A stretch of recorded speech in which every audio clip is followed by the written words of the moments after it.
शायद ही मेरी जैसी बदकिस्मत औरत कोई दूसरी होगी। मेरी बेटी को बहुत तेज बुखार था और मेरे पास उन लोगों के लिए ना तो खाना था, ना ही बदन ढकने के लिए कपड़े थे। रो रो कर बच्चे बिल्कुल बेसुध हो गए थे और मैं अभागी माँ उनको लिए बेजान सी बैठी हुई थी। मेरी तो कुछ भी समझ में नहीं आ रहा था कि मैं किन चक्कर में पड़ गई थी। बारिश की वजह से घर की छत से पानी टपक रहा था। किसी तरह से मैं अपने बच्चों को लेकर घर की एक कोने में बैठी हुई थी और बाहर तेज बारिश हो रही थी और ऐसे हालत में मैं भगवान से प्रार्थना कर रही थी कि वह अपना कोई चमत्कार कर दे और मेरी बदकिस्मती खुशकिस्मती में बदल जाए और वह दुख जो मैं इतने सालों से झेल रही हूँ वह खुशी में बदल जाए। तभी अचानक दरवाजे में किसी ने दस्तक दी। मुझ गरीब के झोपड़ी में कोई भी नहीं आता था। फिर आखिर आज दरवाजे पर कौन आया गया, वह भी इस बारिश के टाइम पर। मेरे मन में एक उम्मीद की किरण जाग गई थी कि शायद कोई मदद का हाथ लिए मेरे पास आया हो, क्योंकि इस वक्त मेरी हालत वैसी ही थी कि मदद ना मिले तो शायद मेरे बच्चे मर जाएंगे। काफी उम्मीद दिल में लिए जब मैंने दरवाजा खोला तो सामने का मंजर देखकर मेरे पैरों तले से जमीन निकल गई, क्योंकि सामने जो शख्स खड़ा था उसी की वजह से आज मेरी इतनी बुरी हालत थी। वह कोई और नहीं बल्कि मेरा पति था, जिसने मुझे घर से धक्के मारकर निकाल दिया था और मुझे और मेरे बच्चे को मरने के लिए छोड़ दिया था। मैं यही सोचने लगी कि अब यह मुझसे क्या लेने आया है। मैंने कहा, आप यहाँ क्या करने आए हो? उसने मेरे घर की हालत देखी और बच्चों की हालत देखी तो उसकी आंखों में आंसू आ गए थे। रोते हुए उसने अपने बैग से कोई चीज निकाली जो कि हिल रही थी। मेरे अंदर एक अजीब सी घबराहट होने लगी थी कि आखिर यह क्या लेकर आ गया जो लाल कपड़े से ढक रखा है। उसने कहा, मैं तुम्हारे लिए एक चीज लेकर आया हूँ। मैंने सोचा जिस आदमी से मेरा कोई वास्ता न रहा, आखिर वह मुझसे क्या चाहता है, पर उसके चेहरे में तरह तरह के जज्बात उमड़ रहे थे। वह मुझसे कहा, मुझे मेरे गुनाहों की सजा मिल गई है। अगर तुम यह चीज स्वीकार कर लो तो शायद मेरे दिल पर जो बोझ है वह हल्का हो जाए। उसने उस चीज को मेरे हाथों में थमा दिया और कहने लगा कि मुझे माफ कर दो। जब मैं कपड़े हटाकर उस चीज को देखी तो मेरी चीख निकल गई, क्योंकि उसके अंदर तो और उसके बाद मैंने अपने पति की तरफ देखा तो वह गायब हो चुके थे। मैं जल्दी से दरवाजे के पास गई, देखा वो बाहर चले गए हैं और बारिश में भीग रहे हैं और अपने दोनों हाथों को ऊपर की तरफ करके न जाने क्या बरबरा रहे थे और ईश्वर से अपने किए की माफी मांग रहे थे। मैं तुरंत घर के अंदर आ गई और दरवाजा बंद कर दिया। अब मैं उस हिलती हुई चीज को देखने लगी थी और उसे देखकर मेरे अंदर एक उम्मीद जागने लगी थी, जीने की उम्मीद जागने लगी थी। शादी करके जब मैं ससुराल आई थी तो तभी मेरी सास ने कह दिया था कि माधव मेरी इकलौती संतान है और मैं अपने जीते जी अपने पोते का मुंह देखना चाहती हूँ। इसलिए पायल, तुम जल्दी से वह खुशखबरी दे दो। मैं यही सोच में थी कि अभी अभी तो शादी हुई है और मेरी सास चाहती है कि मैं उन्हें बच्चा पैदा करके दूं, लेकिन हम अक्सर जैसा चाहते हैं वैसा नहीं होता। मेरी कुछ मासिक में समस्या थी जिस वजह से मुझे बच्चा नहीं हो पा रहा था।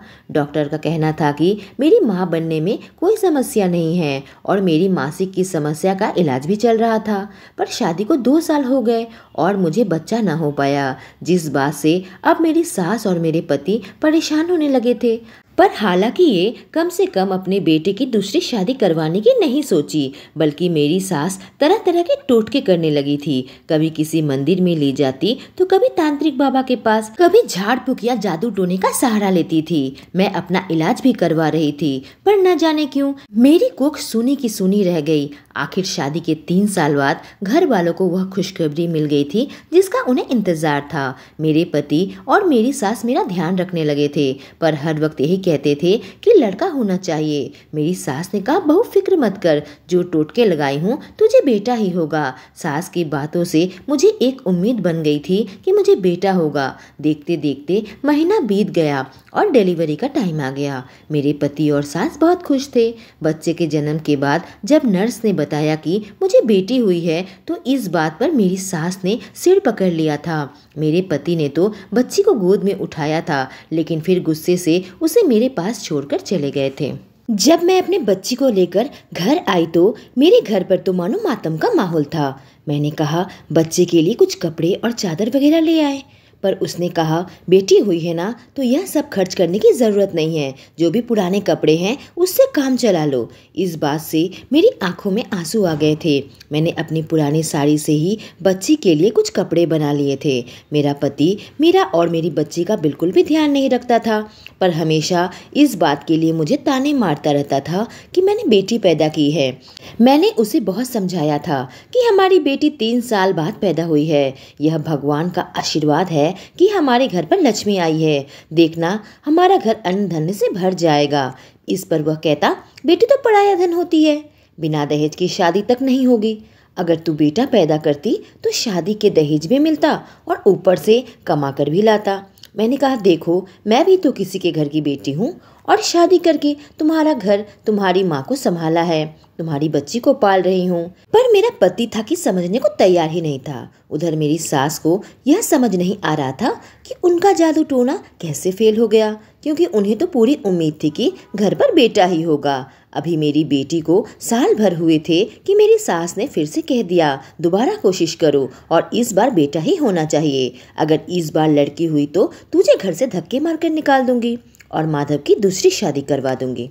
पर मेरी किस्मत ऐसी थी कि मैं दोबारा गर्भवती नहीं हो पा रही थी। मेरी मासिक की जो समस्या थी वो तो ठीक हो गई थी, पर न जाने क्यों मुझे बच्चा नहीं हो पा रहा था। मेरी सास और मेरे पति इस बात पर मुझे अब ताने देने लगे थे। कहने लगे थे कि अब तो गर्भवती नहीं हो पाई तो तुझे और तेरी बेटी को मैं नहीं पाल सकता। मेरी सास दिन भर मुझे घर का काम करवाती थी और मुझे दुनिया भर की बातें सुनाती रहती थी। शायद वह यही सोच रही थी कि मुझे ताने देकर घर से भगा देगी। यहाँ तक कि मुझे वह ठीक से खाना तक नहीं देती थी। एक दिन मैं अपनी बच्ची को लेकर अपने मायके गई थी। मेरी माँ तो पहले ही गुजर गई थी। बस मेरे पापा थे जो बहुत ही बुरे हाल में थे। वह एक मछुआरे थे और मछली पकड़कर किसी तरीके से इस गरीबी में जिंदगी बिता रहे थे। उनके घर की हालत भी बहुत खराब थी। मैं पापा के पास जाकर रोने लगी तो पापा ने कहा, बेटा क्या समस्या है तुम्हारी, तुम रो क्यों रही हो? ससुराल में सब ठीक तो है ना? मैंने कहा, पापा ससुराल में मेरी सास और मेरे पति मुझे हमेशा ताना दिया करते हैं और मेरी बेटी को तो वह लोग बिल्कुल भी बर्दाश्त नहीं कर पाते हैं। कहा है कि अगर तू परिवार को एक वारिस न दे सकी, एक बेटा न दे सकी तो तुझे घर से निकाल दूंगी। और अब तो मैं गर्भवती भी नहीं हो पा रही हूँ। अब वह लोग मुझे ठीक से खाना तक नहीं देते हैं। मेरे पापा जो कि खुद ही गरीबी में जी रहे थे, उन्होंने कहा, बेटा तू फिक्र मत कर, अब से जब भी मैं मछली पकड़ लूंगा तो तेरे ससुराल में जाकर तुझे मछली दे आऊंगा। तू रोज मछली खाएगी तो तेरी ताकत बढ़ेगी और फिर देखना तो बच्चे को जन्म देगी। ससुराल में बिल्कुल आधा पेट खाते खाते मैं एकदम दुबली पतली हो गई थी। ऐसी बुरी हालत मेरी बेटी की भी थी। हमारी हालत इतनी बुरी हो गई थी कि आसपास के लोग मेरी बेटी को जो कपड़ा देते थे वही पुराने कपड़े पहनकर अब वह अपना गुजारा करने लगी थी। ऐसा नहीं था कि मेरे पति गरीब हैं, वह चाहे तो मेरी बेटी को नए नए कपड़े लाकर दे सकते हैं, पर उन्होंने मेरी बेटी की जिम्मेदारी उठाने से साफ मना कर दिया था। कहा, यह मेरी बच्ची नहीं है, तेरी बच्ची है, जैसे मर्जी पाल। अगर तूने बेटा पैदा किया तो फिर मैं सोच कर देखूंगा, नहीं तो तुझे और तेरी बेटी को धक्के मारकर निकाल दूंगा। ससुराल आकर फिर से मेरी वही हालत हो गई। लेकिन शाम को मेरे गरीब, मजबूर और लाचार बाप अपनी बेटी के खातिर एक मछली लेकर मेरे ससुराल पहुंच गए थे। घर की बेल बजाई तो मैंने दरवाजा खोला तो मेरे सामने पापा खड़े थे। लेकिन तभी मेरी सास और मेरे पति आ गए। मेरे पापा ने उन्हें हाथ जोड़कर प्रणाम किया और मछली का थैला मुझे पकड़ा दिया। कहा, बेटी इसे पकाकर खा लेना, तुझे ताकत मिलेगी। इतने में मेरी सास और मेरे पति का दिमाग अचानक बिगड़ गया और उन्हें यह बात बिल्कुल पसंद नहीं आई कि मेरे पापा मेरे लिए खाना लेकर आए हैं। उन्होंने मछली का थैला मेरे हाथ से छीन लिया और बाहर फेंक दिया और मेरा पति मेरे पापा को एक लात मारा कि वह बेचारे लाचार इंसान दूर में जाकर गिर गए। कहा, दोबारा यहाँ पर आओगे ना तो तुम्हें मार मार कर तुम्हारी जान ले लूंगा। मैं अपने पति को रोकने लगी। कही, यह क्या कर रहे हो? आपके ससुर जी हैं जो आपके पिता समान हैं। इधर मेरी सास आकर चिल्लाने लगी कि इसकी हिम्मत कैसी हुई मछली घर पर लाने की, एक मछुआरे की बेटी से अपने बेटे का रिश्ता करवा कर ही मैं गलती की है। हमारी बहू तो हमारे धर्म भ्रष्ट करवा देगी। मैं रोने लगी और कहने लगी कि आप लोग अब हमारे ऊपर जुल्म करना बंद करो। कितने दिन हो गए हैं, मुझे आप लोग भरपेट खाना भी नहीं देते और मेरे पापा आज खाना लेकर आए हैं। मछली के अलावा मेरे पापा के पास मुझे देने के लिए और कुछ भी नहीं है। वह खुद एक टूटे फूटे झोपड़ी में रहते हैं और शादी में आप लोगों की हर एक मांग पूरी की थी और उसके बाद खुद आज इस हाल में जी रहे हैं। मेरे पापा इस अपमान से रोने लगे थे। उन्हें काफ़ी चोट आई थी। मैं उन्हें उठा रही थी, किसी तरीके से संभाल रही थी, लेकिन तभी मेरे पापा उठे और मेरे पति से कहा, तूने मुझ गरीब और असहाय इंसान के साथ जो सुलूक किया है, भगवान सब कुछ देख रहा है और एक दिन वह इंसाफ जरूर करेगा। यह कहकर मेरे पापा जाने लगे और मेरा दिल फटने लगा था। मैं रोई जा रही थी और उनके पीछे दौड़ने लगी थी। मेरे पापा, जो कि ना जाने कितने दिनों से बीमार थे और मुझे बचाने के लिए यहाँ आए थे। मेरी सास ने कह दिया कि इस घर की दहलीज लांगी तो कभी वापस मत आना।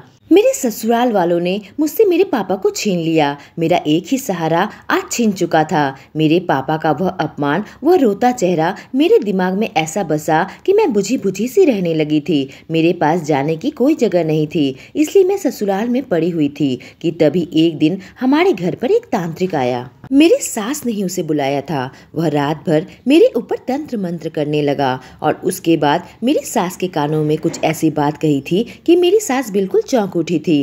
तांत्रिक ने कोई नुस्खा बताया था जिससे कि मुझे बेटा होगा। फिर क्या था, मेरी सास काफी खुश नजर आने लगी थी। मुझसे कहा, बहू अब तुझे बेटा ही होगा। तांत्रिक बाबा ने एक ऐसा नुस्खा बताया है जिससे अगर तेरे गर्भ में बच्ची आएगी भी तो खराब हो जाएगी, लड़का होगा तो तंदुरुस्त होगा। यह सुनकर तो मैं बिल्कुल चौंक उठी थी। आखिर मेरी सास मेरे साथ क्या करना चाहती है? अब वह मुझे रोज अनारस और पपीता खिलाती। मैं खाने से मना करती तो वह जबरदस्ती मुझे खिलाती और मैं इस बात से डरी हुई रहती थी कि अगर मैं गर्भवती हो गई और मेरी बेटी गर्भ में आए तो उसको कुछ नुकसान पहुंचेगा। मैं पढ़ी लिखी नहीं थी तो मुझे यह सब चीजों का कुछ भी पता नहीं था। जो मुझसे जो बात कहता मैं उस पर विश्वास करती थी। पर ऐसे ही ससुराल में मुझे इतने कम खाना देते थे कि मैं पपीता और अनानास खाने लगी थी। कुछ महीनों के अंदर ही पता चला कि मैं गर्भवती हूँ। उस वक्त मेरी बेटी 1.5 साल की हो गई थी। अभी भी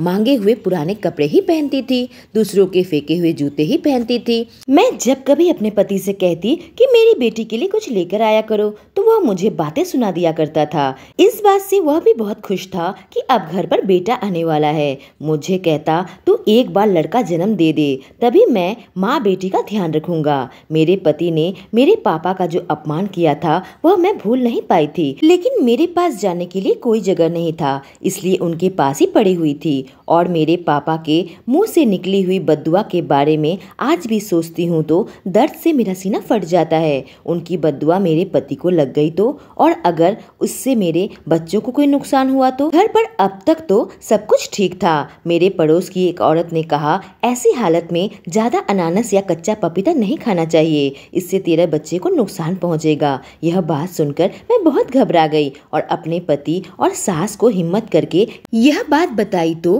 कहने लगी, तू तांत्रिक बाबा से ज्यादा जानती है क्या? उन्हीं के आशीर्वाद से तू गर्भवती हुई है। मेरे पति भी इस बात से गुस्सा हो गए और कहने लगे, इसका सारा खाना बंद कर दो, बस अनानास और पपीता ही दो। यह सुनकर तो मैं और ज्यादा घबरा गई थी। मुझे हर वक्त अपने बच्चे की फिक्र होने लगी थी। चोरी छुपे मुझे खाना खाना पड़ता था, नहीं तो मैं मर ही जाऊंगी। लेकिन अक्सर मेरे पेट में बहुत दर्द रहता था और मैं बहुत घबरा जाती थी। जब डॉक्टर के पास गई तो मेरी बहुत बुरी हालत थी। डॉक्टर मुझे डांटने लगी थी, कही, तुम जैसे लोगों का कुछ नहीं होने वाला, कितनी नाजुक हालत बना ली है। जब तेरी बच्ची इतनी छोटी है, दूसरा बार बचा लेने की क्या जरूरत थी? अब तेरे पेट में बार बार दर्द क्यों होता है? क्या खाती है तू? जब मैंने डॉक्टर को बताया तो उसने कहा, तू अनपढ़ है क्या? मैंने सोचा कि मैं तो अनपढ़ ही हूँ और अपनी सास के कहने पर चलने के अलावा मेरे पास और कोई रास्ता भी नहीं है। डॉक्टर कही, पौष्टिक खाना खाया कर, अनाप शनाप खाना मत खाया कर। डॉक्टर मेरा इलाज तो कर रही थी कि मेरी हालत दिन पर दिन बिगड़ती जा रही थी। डॉक्टर ने कह दिया था कि अनानास और पपीता ज़्यादा मत खाया कर। पर वही मेरा खाना था। उसके अलावा तो मुझे वह लोग कुछ खाने को देते ही नहीं थे। चोरी से कभी मैं रोटी और चावल चुरा के खा लिया करती थी, तो कभी थोड़ी दाल खा लिया करती थी। उधर मेरे पति और मेरी सास मेरी बेटी का ध्यान भी नहीं रखते थे। उसे संभालते संभालते तो मैं और कमज़ोर होती जा रही थी, पर उन लोगों को इस बात से कोई फर्क नहीं पड़ता था। कभी कभी तो मुझे लगता था कि मैं घर से भाग जाऊं। एक दिन मैं डॉक्टर के पास गई तो डॉक्टर मेरी हालत देखकर बहुत परेशान हो गई। कहा, ऐसा ही रहा तो तू मर जाएगी, तेरा इलाज मैं नहीं कर सकती। अगर ऐसा रहा तुझे कहीं और इलाज करना पड़ेगा। तू फिर से खाना नहीं खाती, बस पपीता अनानास खाती है, जिसे मैं खाने से मना कर दिया है। अगर तेरे बच्चे को कुछ हो जाएगा फिर मुझे मत कहना। उनकी बातें सुनकर मैं काफी घबरा गई थी। अब मैंने सोच लिया था कि मैं ससुराल वापस नहीं जाऊंगी, क्योंकि अगर मुझे कुछ हो जाए तो मेरे बच्चों को कौन देखेगा, और मेरा बच्चा अगर गिर जाए तो भले ही लड़का हो या लड़की, पर अपने बच्चे की मौत की कामना मैं माँ होकर कैसे कर सकती हूँ। मैं अस्पताल से सीधे अपने मायके के घर पर आ गई थी। मैंने देखा झोपड़ा बिल्कुल टूटे फूटे हालत में है और उसके ऊपर से पानी चू रहा है। किसी तरीके से मैंने उस झोपड़ी की थोड़ी मरम्मत की थी। आसपास के मछुआरे परिवार से पता चला कि पापा लापता है। मुझसे मिलने के बाद से ही घर नहीं लौटे। मैं काफी घबरा गई। मैं मदद मांगने लगी थी। उसके बिना मैं अकेली अपना इस हाल में गुजारा नहीं कर सकती थी। आसपास के लोग मुझे थोड़ा बहुत खाना दे जाते थे तो वह सब गरीब, पर सबका दिल बड़ा था। थोड़ा थोड़ा खाना जोड़कर मेरा और मेरी बेटी का गुजारा किसी तरीके से चल जाता। पता नहीं मेरी सास और मेरे पति ने मुझे ढूंढने की कोशिश भी की या नहीं। यहाँ आए मुझे 7 दिन हो गए थे कि अचानक मुझे दर्द उठने लगा। आसपास के लोग मुझे अस्पताल लेकर गए। 7वां महीना चल रहा था कि मैंने अपने बच्चे को जन्म दिया। डॉक्टर ने जैसे ही मेरे बच्चे को देखा तो उनकी चीख निकल गई। दूसरे डॉक्टर, वार्ड बॉय, नर्स सभी इकट्ठा हो गए थे और परेशानी में वह अपना सिर हिलाने लगे थे। उस हाल में भी मैंने उनसे पूछा कि आखिर क्या हुआ। डॉक्टर साहब ने मुझे कोई जवाब नहीं दिया और मुझे समझ नहीं आया कि आखिर हुआ क्या। मैं एक माँ होने के नाते बस यही सुनना चाहती थी कि मेरा बच्चा ठीक है, चाहे लड़का हो चाहे लड़की, इससे मुझे कोई फर्क नहीं पड़ता। मैं किसी तरीके से अपने बच्चे को पाल लूंगी। जब डॉक्टर बच्चे को लेकर चले गए, थोड़ी देर बाद मेरे पति मेरे पास आ गया। पीछे पीछे मेरी सास भी आ गई थी और बहुत ही अजीब निगाहों से मुझे घूर रही थी। मेरी सास आकर कहने लगी, तू तो एक डायन निकली, अपने बेटे की दूसरी शादी करवाऊंगी। मेरा पति बहुत ही अजीब तरह से मुंह बना रखा था और मैं रो रही थी। उनसे पूछ रही थी मेरा बच्चा कहाँ है, पर वहाँ पर एक भी ऐसा बंदा नहीं था जो मेरे सवाल का जवाब दे सके। मेरे पति और मेरी सास मुझे वहाँ से छोड़कर चले गए थे। एक डॉक्टर ने मुझे अस्पताल से रिलीज भी कर दिया। अब तक मुझे मेरे बच्चे से मिलने नहीं दिया था और वह अस्पताल में ही था। मैं बहुत रो रही थी और रोती रोती मैं घर वापस आ गई थी। मेरी बेटी को पड़ोस के एक परिवार ने संभाल लिया था। किस्मत अच्छी थी कि मुझे आसपास के मछुआरे अच्छे मिले थे। मेरे घर आने के बाद मेरी बेटी मेरे पास आ गई थी। वह भी बिल्कुल चुपचाप रहती थी, बिल्कुल भी बात नहीं करती थी। ढंग से उसे खाना भी नहीं मिल पाता था, इसलिए उम्र में भी वो बहुत छोटी लगती थी और उसका विकास ठीक से नहीं हो पा रहा था।